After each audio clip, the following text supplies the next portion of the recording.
सर्वप्रथम सर्वांना श्री स्वामी समर्थ. स्वामी महाराजांच्या कृपेने तुमच्या सर्व चांगल्या इच्छा पूर्ण होत ही स्वामींचरणी प्रार्थना करते आणि आजच्या व्हिडिओला सुरुवात करते. तर यावर्षी 2024ला ज्येष्ठ महिन्यातील कृष्ण पक्षातील चतुर्थी तिथी मंगळवार रोजी 25 जूनला पहाटे 1:23 सुरू होणार असून 25 जूनलाच रात्री 11:10 संपणार आहे. तसेच उदय तिथीनुसार अंगारक संकष्ट चतुर्थी ही 25 जूनला असणार आहे. हे व्रत 25 जूनला केले जाणार आहे. या दिवशी आपण गणपती बाप्पाची विधिवत पूजा करायची आहे. अत्यंत फलदायी ठरणार आहे. पूजा करताना तुम्ही स्वतः लाल रंगाचे वस्त्र परिधान करून आपल्याला पूजा करायची आहे. या दिवशी गणपती बाप्पांना विधिवत अभिषेक करायचा आहे. तुम्ही पंचामृताने करा, कच्च्या गाईच्या दुधाने करा, नंतर स्वच्छ पाण्याने अभिषेक करायचा आहे आणि गणपती बाप्पाला अखंड तांदळाच्या राशीवर आपल्याला स्थापन करायचं आहे. हळदी, कुंकू, दुर्वा, अक्षता, फुले अर्पण करायचं आहे. फुलांमध्ये जास्वंदाचं फूल गणपती बाप्पाला खूप प्रिय आहे, खूप आवडतं फूल आहे. म्हणून या दिवशी आपल्याला बाप्पाला जास्वंदाचे एक तरी फूल व्हायचं आहे. बाप्पाला जास्वंदाचे फूल वाहिलं तर तुमच्या मनातील सर्व इच्छा ताबडतोब पूर्ण होईल. धूप अगरबत्ती लावायची आहे, नैवेद्य दाखवायचा आहे. ही वर्षातली पहिली आणि शेवटची अंगारक संकष्ट चतुर्थी आलेली आहे. म्हणून आपल्याला बाप्पाला गोडाचा नैवेद्य अवश्य दाखवायचा आहे. स्वतःच्या हाताने लाडू, मोदक बनवून आपल्याला गणपती बाप्पाला 21 मोदकांचा नैवेद्य दाखवायचा आहे. नैवेद्य दाखवल्यानंतर नैवेद्य आपण रात्रीच दाखवायचा आहे आणि तो नैवेद्य प्रसाद म्हणून घरातल्या सर्व व्यक्तींनी खायचा आहे. आजूबाजू लहान मुलं असतील त्यांच्यामध्ये वाटला तुम्ही हा प्रसाद तरीही चालेल. फलदायी ठरेल तुमची संकष्ट चतुर्थी ही अंगारक चतुर्थी. त्यानंतर आरती करायची आहे. चुकूनही पूजेमध्ये तुळशीचा वापर करू नका.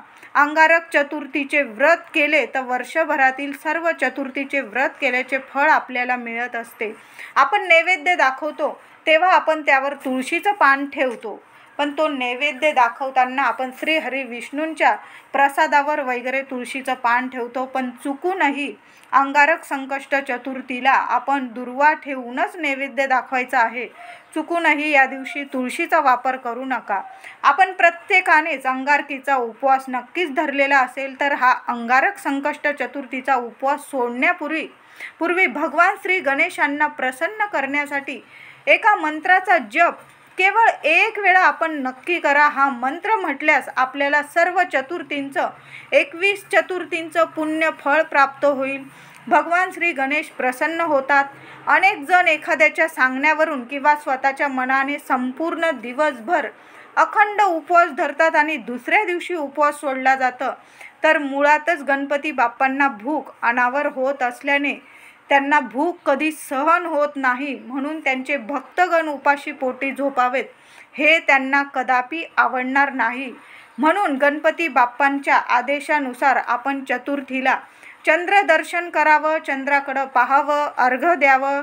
आपण चंद्राकडं बघून प्रार्थना करावी आणि आपल्या उपवास सोडायचा आहे. फलप्राप्ती निश्चित होते. या संकष्ट चतुर्थीचं म्हणजे अंगारक संकष्टीचं फार मोठं महात्म्य सांगितलेलं जातं. या संकष्टीमुळे संकटे नष्ट होतात, विवाह जमतात, संतान प्राप्ती होते, कुटुंबातील व्यक्ती सुखरूप राहतात, कोणतं संकट त्यांच्यावर येत नाही, भांडणे होत नाही, मुलं परीक्षेमध्ये किंवा करिअरमध्ये त्यांना यश मिळतं, पराक्रम घडतो, कीर्ती प्राप्त होते, मंगळ ग्रहाची तीव्रता किंवा उग्रता कमी होते. यामुळे 21 संकष्ट चतुर्थीचे फळ प्राप्त करायचं असेल तर अंगारक संकष्ट चतुर्थीचं व्रत आपण सर्वांनी नक्की करायचं आहे.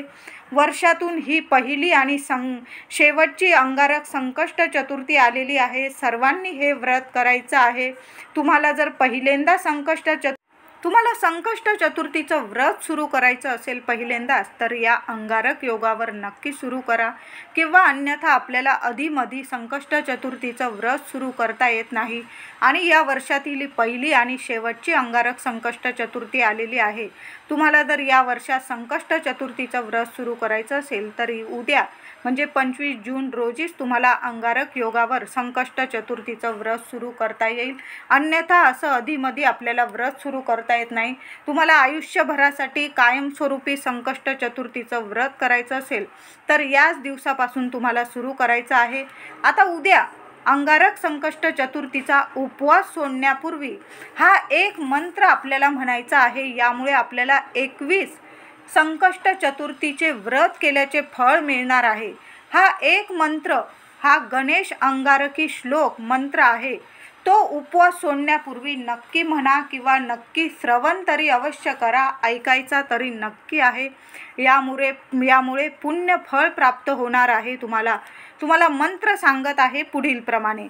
गणेशाय नमस्तुभ्यं सर्वसिद्धिप्रदायक, गणेशाय नमस्तुभ्यं सर्वसिद्धिप्रदायक, संकष्टहर्मे देव गृहाणार्घ्यम नमोस्तुते. कृष्ण पक्षे चतुर्थातु संपूजित विद्युदये, क्षिप्रप्रसिद्ध देवेश अंगारकाय नमोस्तुते. तर अंगारकी चतुर्थीचा उपवास सोडण्या अगोदर हा गणेश अंगारकी मंत्र बोलून मग उपवास सोडायचा आहे. तुम्ही श्रवण केला, ऐकला तरीही चालेल. तुम्हाला पुन्हा मी एकदा हा गणेश मंत्र सांगत आहे. गणेशाय नमस्तुभ्यं सर्वसिद्धिप्रदायक, संकष्टहर्मे देव गृहाणार्घ्यम नमोस्तुते. कृष्ण पक्षे चतुर्थातु संपूजित विद्युदये, क्षिप्रप्रसिद्ध देवेश अंगारकाय नमोस्तुते. हा मंत्र तुम्हाला ऐकायचा आहे किंवा किमान एक वेळा तरी बोलायचा आहे. मग तुम्ही उपवास सोडू शकता. तुम्हाला 21 संकष्ट चतुर्थीचे व्रत केल्याचे फळ प्राप्त होईल. यामुळे त्याचबरोबर या दिवशी रात्री 10:28 चंद्रोदय होणार आहे आणि याच वेळी आपल्याला उपवास सोडायचा आहे. तर यावेळी रात्री आपल्याला असा धूर सर्व महिलांनी अंगारक संकष्ट चतुर्थीला उपवास सोडण्याआधी बाप्पाला अक्षता, हळदी, कुंकू, दुर्वा, फुले वाहून धूप दीप दाखवून पूजा करून कापराची आरती करायची आहे. एक बाप्पाची आरती करा, एक आपल्या देवी आईची कुलदेवीची आरती करायची आहे. दुर्गे दुर्गट भारी तुझविन संसारी ही जरी आरती केली, सर्व देवी आईची हीच आरती आहे. त्याबरोबर एका वाटी छोटीशी सुक्या खोबऱ्याची वाटी घ्यायची आहे. तुम्ही छोटा तुकडा घेतला, तुम्हाला एवढी वाटी जाळायची नसेल, तुमच्याकडे लहान वाटी असेल तर नक्की घ्या. मोठी असेल त्यातून थोडासा तुकडा तोडून घ्या. त्यावर एक एक करून 7 कापूर वड्या जाळायच्या आहे आपल्याला. हो, 7 कापूर वड्या जाळायच्या आहे. संपूर्ण घरात असा हा कापूर धूर पसरवायचा आहे आणि आपल्या उंबरठ्यावर मध्यभागी ही कापराची वाटी ठेवून द्यायची आहे. या सुक्या खोबऱ्याच्या व कापराच्या धुपाने घरातील देवी शक्ती जागृत व प्रसन्न होते. गणपती बाप्पाला हा धुपाचा सुगंध अतिशय प्रसन्न करतो. यामुळे माता लक्ष्मी प्रसन्न आणि अखंड वास आपल्या घरामध्ये करते. नकारात्मक शक्तींचा, ऊर्जेचा या धुरामुळे नाश होतो व सकारात्मक ऊर्जा घरात निर्माण होते, पवित्रता निर्माण होते. कुणाची तुम्हाला, तुमच्या पतीला, मुलांना नजर बाधा झालेली असेल तर या धुरामुळे नष्ट होईल. हा धूप आधी देवघरात देवांना, बाप्पांना दाखवा व नंतर सर्व घरात फिरवा व उंबऱ्यावर ते भांड ठेवून द्यायचं आहे. तो धूर सगळीकडे पसरू द्या. जेव्हा हे धूप शांत होईल, ते भांड थंड होईल, त्यातील बोटभर काजळ, त्याने काजळ पडलेलंच असेल आपल्या वाटीवर, थोडं का होईना, कापूर जाळल्यानंतर थोडं का होईना वाटीवर काजळ पडलेलंच असतं. आपल्या मुलांना, पतीला आणि स्वतःला सुद्धा कपाळी लावून घ्यायचं आहे. थोडं का होईना काजळ घ्या आणि ते मुलांना लावा, पतीला लावा आणि स्वतःला सुद्धा लावून घ्यायचं आहे. यामुळे सर्व अडचणी, इडापिडा दूर होतात, नजर दृष्ट निघून जाते, नाश होते व घराची, मुलांची खूप प्रगती होते. सलग 5 किंवा 11 दिवस त्याच खोबऱ्याच्या वाटीवर तुम्ही कापूर जाळू शकता. आणि तुम्हाला नाही जाळायचं त्याच खोबऱ्याच्या वाटीवर तर ती खोबऱ्याची वाटी निर्माल्यात टाकून द्या.